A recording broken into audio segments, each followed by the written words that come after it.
Hello and welcome everyone, this is Yaniman bringing you another Fleet Ops audio commentary. Today I have the rematch of the last match where Dominus and FunnyStuff took at each other's throats and yeah, Dominus won pretty handily. So what they're going to do here is they have reversed roles. Now FunnyStuff as the red Klingons here, starting off his build orders, going up against Dominus Noctis as the Romulans. So you see both of these guys pouring into it, getting their field yards up or star yards, whatever, and their mining going immediately. So we expect a little bit of blood off of this one, and we shall see. So last game,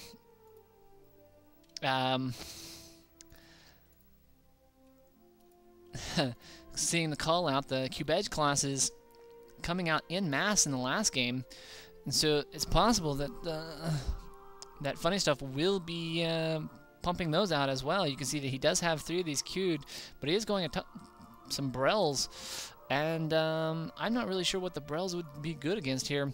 The Shrikes are on their way, so this is Mijural, and we shall see how they do against the Brels. I believe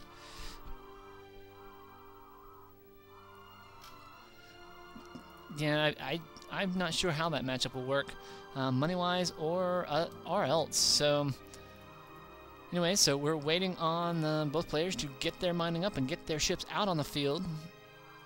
The Romulans are at a little bit of a disadvantage. 2 production yards here going on at once.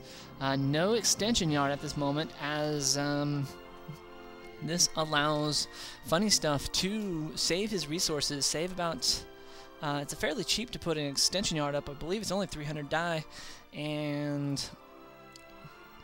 but taking every scrap of resources he can, we shall see what he does with that extra resources. So at the moment he's got his mining up, FunnyStuff does, and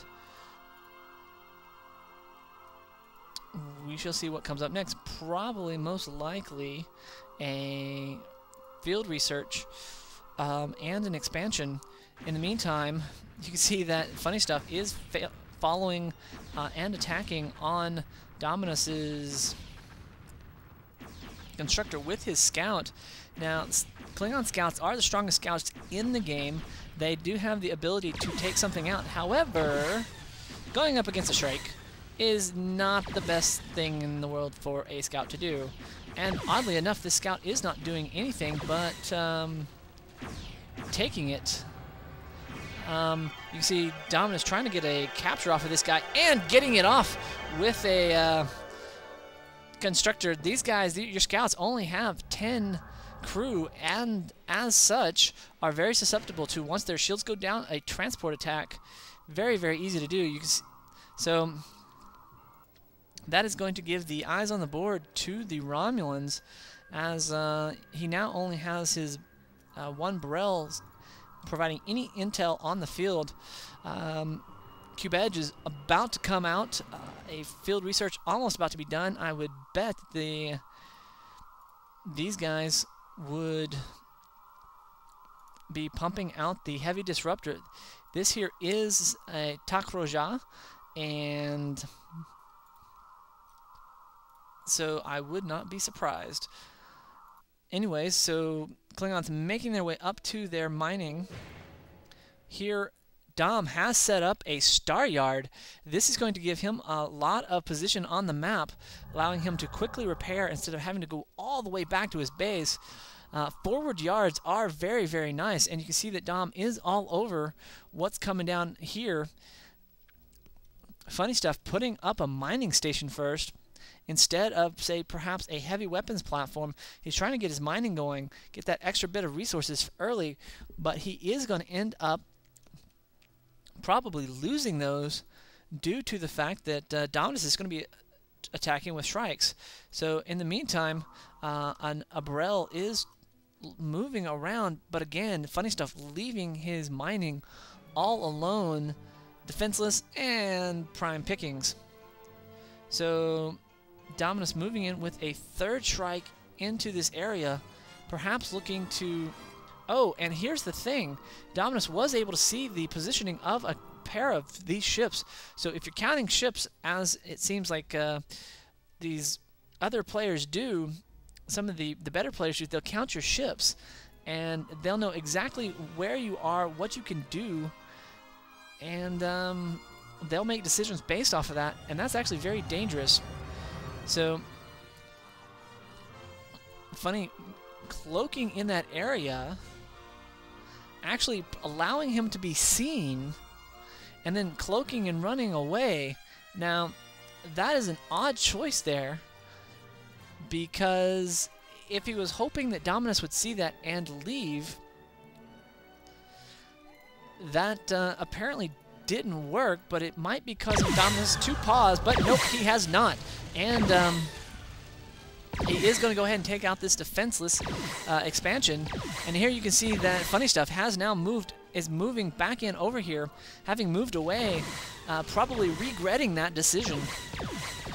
Out goes, out comes a Katinga. These strikes are trying to get a couple kills on it, giving themselves a little bit of experience. At this point, I think the strike should just get out. They have made their raid. They got their kill. Now, time to leave. So one of the things too, you can see that Dominus is leaving here, and he knows that FunnyStuff has ships on the board somewhere.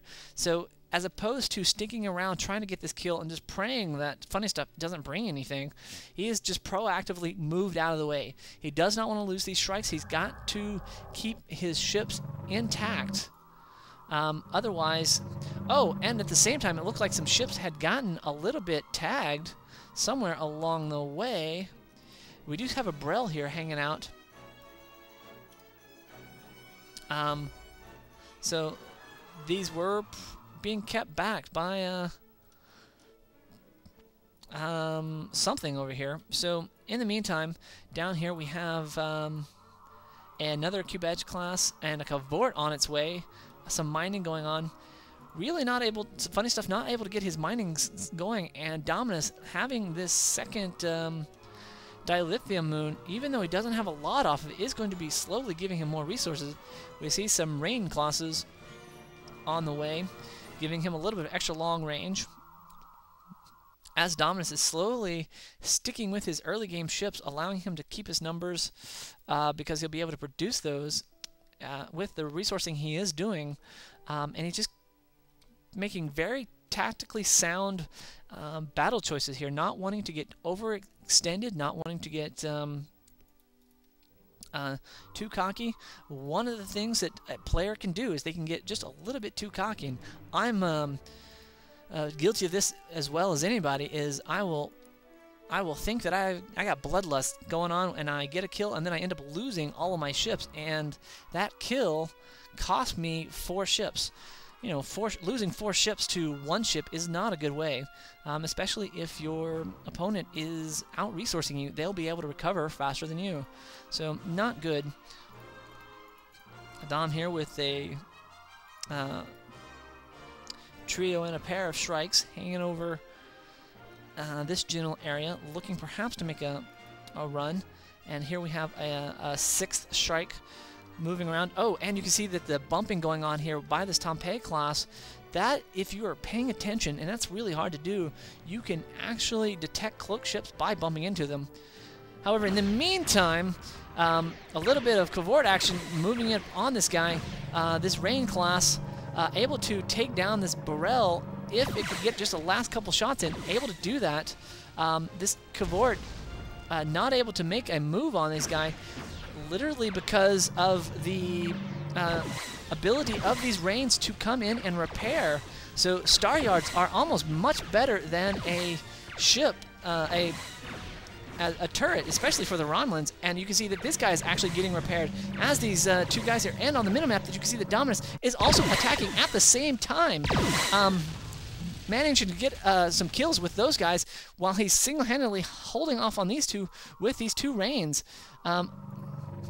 So, wow, very nice play on Dominus' part, able to mass up a strong attack force here, trying to get these guys to move into Katingas, and able to successfully do that, getting a couple kills off of these guys.